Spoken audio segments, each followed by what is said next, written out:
Here are some niche fragrance brands that should be making interesting fragrances that I feel like are going, unfortunately, in a designer direction and playing it too safe. First of all, Parfum de Marly. You got Percival, Perseus, Altair.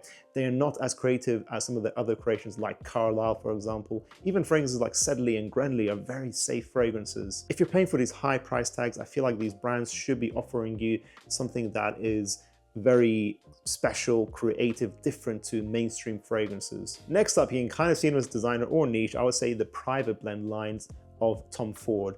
Think back to their old days of Tobacco Oud, Tobacco Vanille, Tuscan Leather, for example. Then think of their modern creations like Ebon Fume, Mur Mystère, Amber, Intrigue, all kind of boring, very safe and one-dimensional fragrances. Tom Ford used to be a lot more cool back in the day, in my opinion. They used to have much more pioneering scent profiles. I hope they go back to that style, being more creative. Don't just go for oud wood and put a parfum label on there. And these prices, I do think the private blend line is going crazy with its pricing. And lastly, Bond Number 9. In fairness to them, I haven't tried a lot of their fragrances. I do own Lafayette Street, which I think is really sexy, but it smells designer-esque. A lot of people actually compare it to Dunhill's Red Desire, which is a much more affordable fragrance. I used to own Bleecker Street also, which I think, again, is not that niche. It's a little bit creative, but it's not that exciting in my opinion. They also have fragrances like Scent of Peace, which is just replicating Aventus. Again, I would want this brand to be more creative. I haven't been impressed by them so far, but let me know, guys, am I missing out on some creations from them that are really impressive?